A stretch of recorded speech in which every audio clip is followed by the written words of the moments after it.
Yo, what is up guys? Chase Revelo here, and in this video, I'm pumped to be at you guys today. We're gonna be breaking down a doubles video, Stanford versus Miami. Let's get straight into it. Let's go.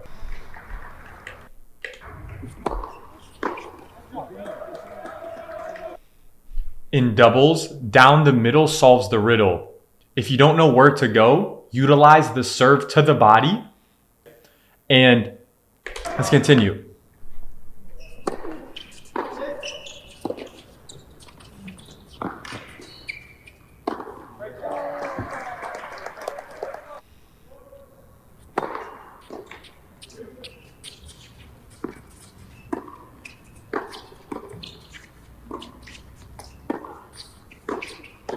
Notice I went middle there.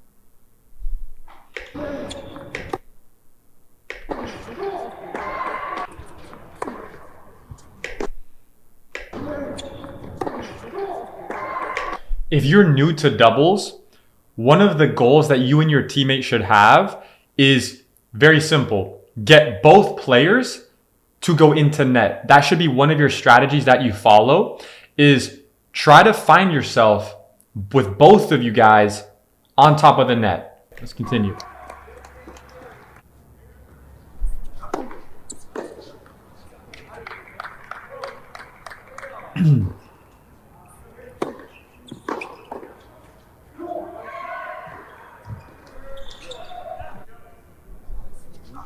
I formation. He went middle. He went middle again. He went middle again. In doubles, you can play big aggressive shots down the middle. It will also cause confusion with your opponents.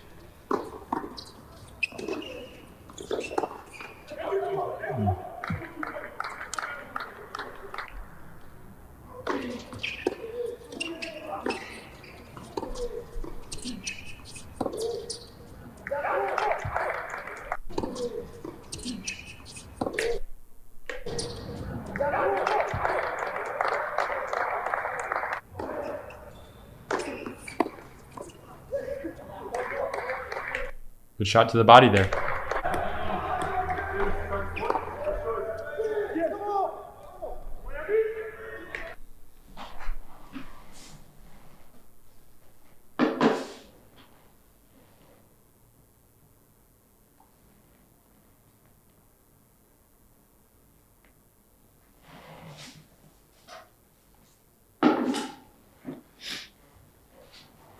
Let's watch this point again.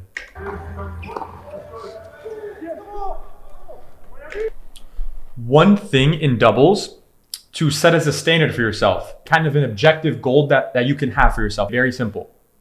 When you're returning early in the match, make sure as a returner, you're not too predictable with just going cross court, trying to keep it away from the net player. At a higher level, you actually want to show your opponents that you're capable and you're willing to rip the ball down the line. So early in the match, you don't have to take crazy risk and, slap the ball down the line on every return, but strategically showcase a few of those early on. Even if you miss the ball, it's going to keep your opponents honest, and it's going to keep them from kind of overcommitting to poaching and being kind of too predictable there. So early in your match, set a goal to do 1 or 2 returns where you go big down the line early in the match to set the tone and let them know that I'm not just going to be going middle and cross on all these returns. I'm going to be aggressive, and I'm willing to take risk, and I'm willing to go line. That's how you can keep your opponents honest and make sure that, when you're starting the match, they're not going to be kind of over cheating to poach. Let's continue.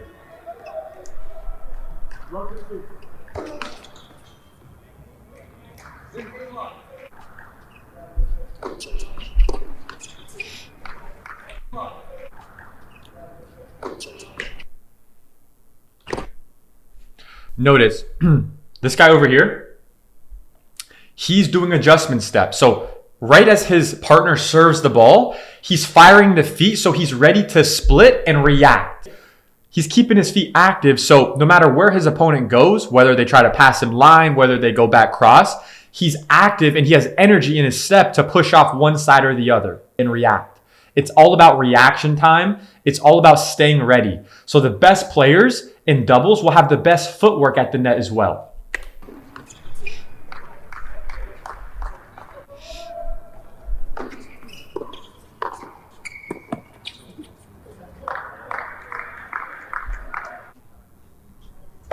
High formation. Good.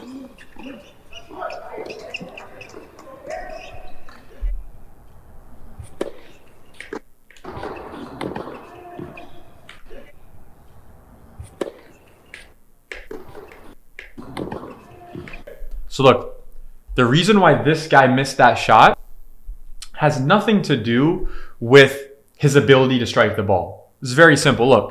Look at his preparation after the serve. After the serve, you have to keep your feet active and expect the ball to come back. Don't assume your opponent's going to hit a bad shot. Assume your opponent is going to hit an amazing shot. And then when they maybe don't hit such a great ball, that should surprise you. And you're like, great, let me take advantage of this opportunity. But look, he serves, and instead of trying to like be active here, he's kind of flat-footed. He does a very minimal, I wouldn't even call that a split step. It's a very minimal preparation there. What he should have done is he should have served and then start actively bouncing his feet, getting ready for the next ball. His opponent took time away and hit a solid return back quick. And number two is he should have hit topspin there because that ball came with a lot of force. So in general, unless you're doing really great footwork preparation, it's going to be pretty difficult to answer that with a slice. Unless you get really low, you give yourself a little bit more space and give yourself more time. So if you're facing a more difficult shot to your backhand side, if possible, keep two hands on the ball, on the racket. Keep two hands on the racket. Let's go.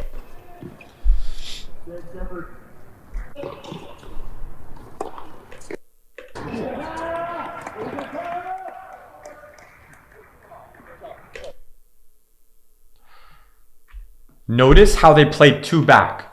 So, notice here. Notice, Stanford is serving. Now, Miami, they're doing two back. This is doubles. Well, why are they doing two back? Shouldn't they come to net? Shouldn't they be at the net? True. However, at a high level, when you're playing servers who can generate a lot of power, a lot of force, this is top one, so they're going to have good serves. What that means is if he executes a good serve, this returner might give a good opportunity for the net player here to do damage on the poach. So the reason why this guy's back and they're playing two back is for the return so that like, look, if this guy over here on the Miami team, if he was at the net and this guy returns the ball, like not a great return, this net player will be able to literally just rip it at the guy's feet on the volley, boom, and this guy's got no chance. As opposed to this guy returns, right? Even if this guy does a good poach, it'll bounce and this guy will have a chance to return the ball. Now, let's say he hits a serve, right? But it's not great. And the returner is able to rip it back deep to the server, back to his feet, away from the net player. Then it's this guy's responsibility to then come into net. So what you'll usually see is, depending on the execution of the return, this player should be charging into net after a good return there. So that's kind of some of the basic foundations of why the two back makes sense, especially at a higher level with good servers. And that's kind of relative to your level, right? If someone hits a good serve that causes you to not be able to hit good, consistent returns, that's when you can start to utilize the two back returning in doubles. The key is though, make sure you don't get caught just staying back the whole rally. Notice how he's starting to come in. He's starting to come in there.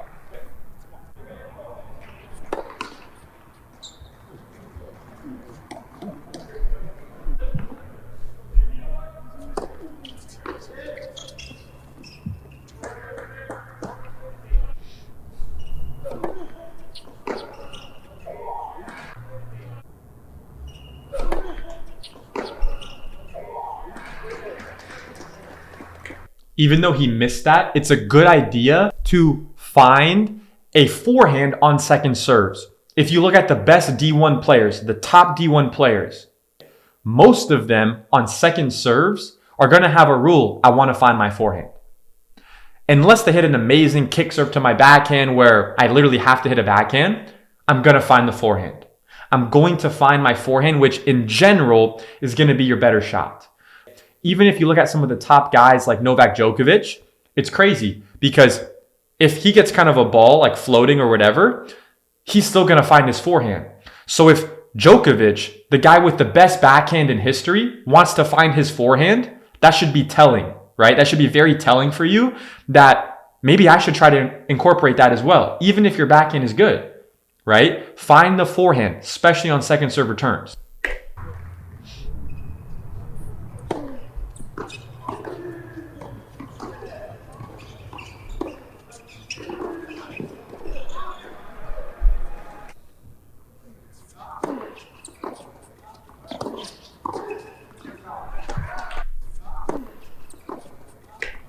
So we hit a solid return. They're both coming into net. And now look at the space in the court. Look at this distance. So they hit the ball out wide here. He's got to move. Now look, they spread the court. Now there's all this gap. There's all this space here in the middle. So when he hits it to the net player does a good job of taking advantage of that and putting the ball away down the middle. So see, he's here. He could go to the net player's feet. He could go back here, but what he did was he split them right between them. You can incorporate that too.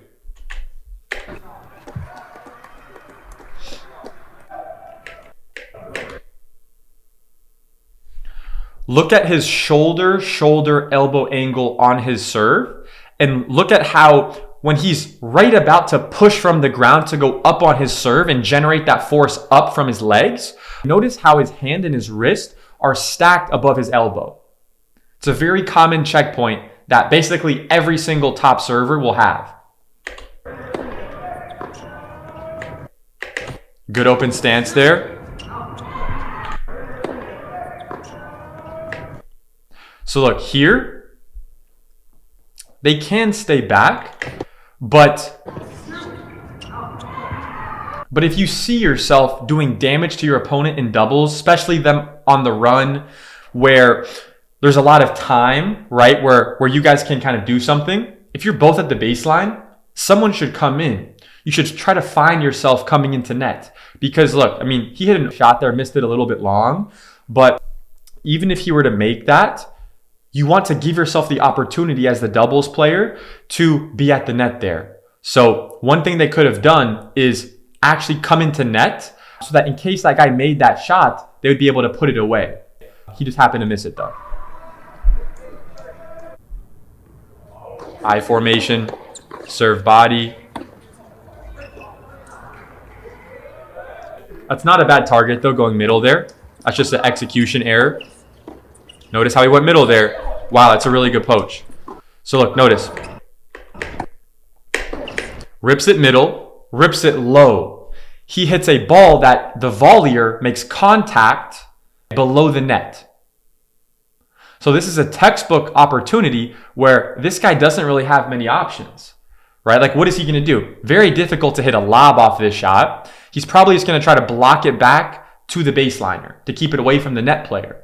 So if you're the net player, your job is read it, anticipate it, and be ready to poach here and be aggressive. Let's see what he does. He floats it. He's already moving. He's already moving. Boom. Boom. Poaching. You got to poach more. The teams that poach the most, the teams that spend the most time up at the net, they're usually going to win. And they're usually going to have control. Whether they win or lose, they're going to be in control there.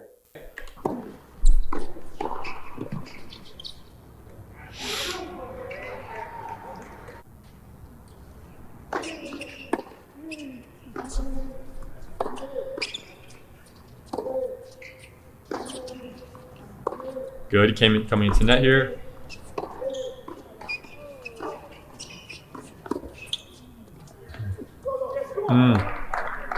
It's a good idea.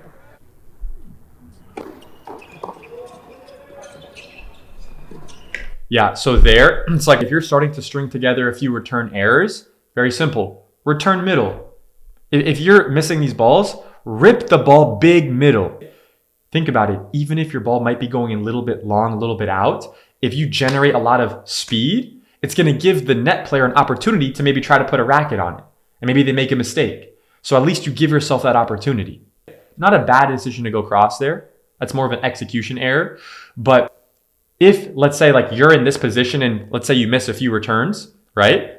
Dial it back. Go big middle and keep it low on the return there. One thing to apply also on returns. When you're blocking returns from really big, fast first serves, don't overdo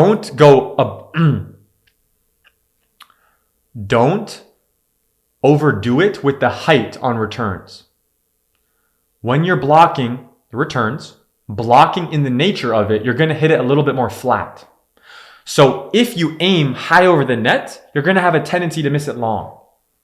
Unless you're hitting a lot of spin. But that's going to be floating. It's going to be easy for the net player to get. So when you're blocking these returns, especially at this level, like these guys don't need to play the ball 10 feet over the net, right? These guys are good enough. They can block it. They can hit it big. I would say about lower than 4 feet max. They could literally keep the ball like in a window between like 1 feet and 3 feet over the net on these returns, blocking back deep, middle, or cross. But the lesson there is when you're blocking the return and you're hitting it flatter, you don't have to hit it with so much height. Lower the height on your returns, especially when you're blocking it, hitting it big back. It's a good serve. Serve to the body.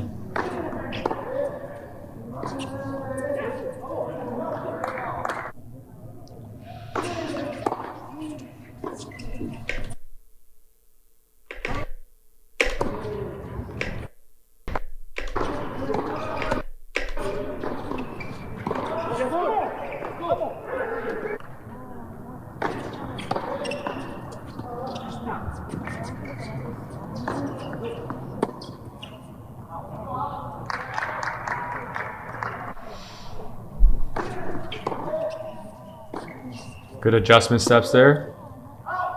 Nice. So look, he serves. Look, he lands. And look at how he gets space back. Look at how he's already behind the baseline. Right? Remember the point earlier where I was talking about the adjustment step footwork. I believe it was this guy beforehand when he was serving. This guy over here does a great job. After he serves, he plants. And then he's already working on his spacing. He's already trying to get some more time there. And he was even on his back foot, but he gave himself a chance there. Good. So that's due to his great footwork and adjustment steps there. That's the main thing that he did well on that point.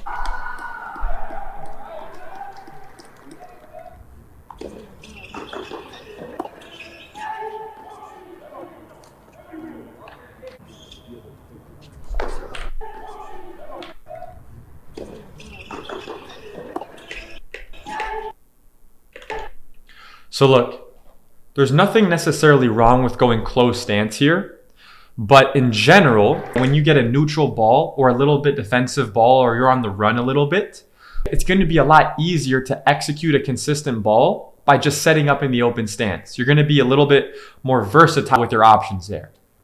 So let's take a look.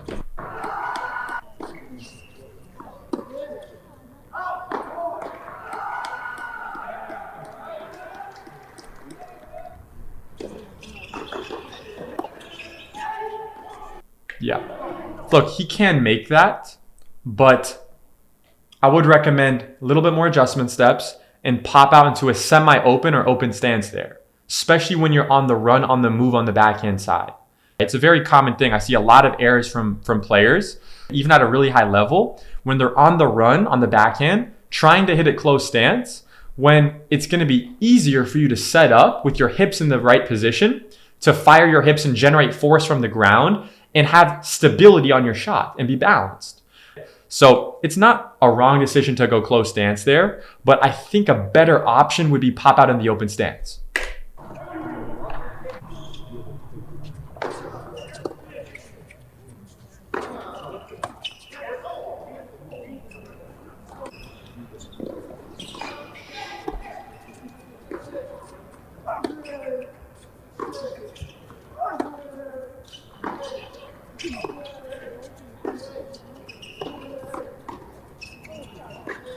Oh, that's a great poach.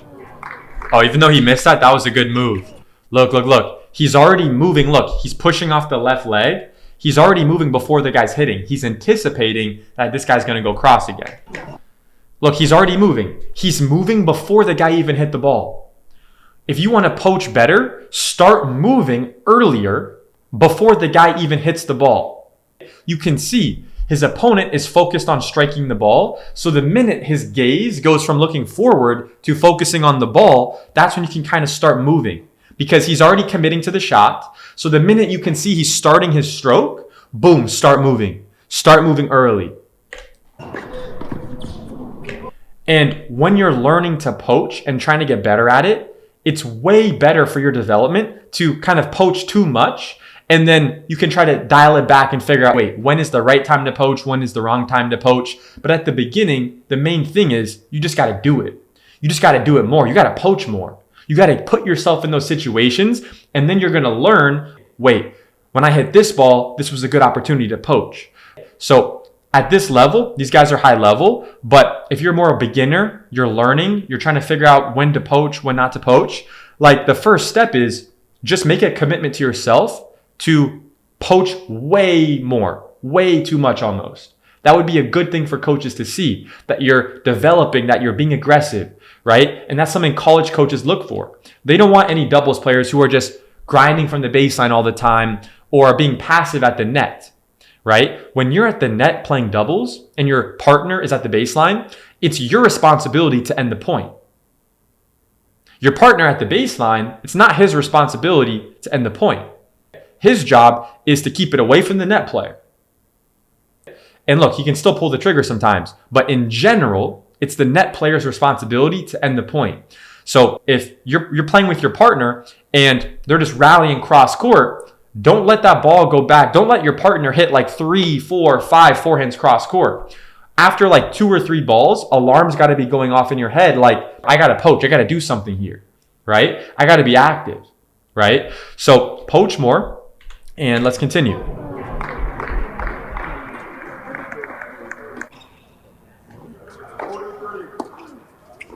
Nice, good return middle. Now, let's talk about something in terms of setting up and should you play. So look, here you have a righty and you have a lefty. Notice how they take this side where their forehands are going to be in the middle. Why are they doing that? The Bryan Brothers also do that. The Bryan Brothers, the best doubles team, one of the best doubles teams of all time, what do? They set up their points where they both have their forehand in the middle. That should tell you a lot about the structure of these points and that there's going to be a lot of stuff happening in the middle. Right? So the best doubles players, right? This is obviously a one righty, one lefty. But let's say you're a righty and you play with a lefty partner. You should set up where you guys are having your forehand in the middle in general. It's going to help you guys a lot more.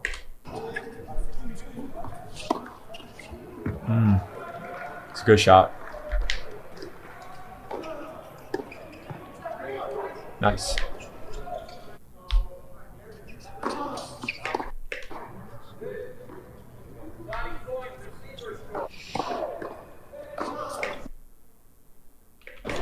Notice, second serve, kick serve, body. He finds the forehand. He finds the forehand and pulls the trigger. So look here. He goes kick serve, body, boom.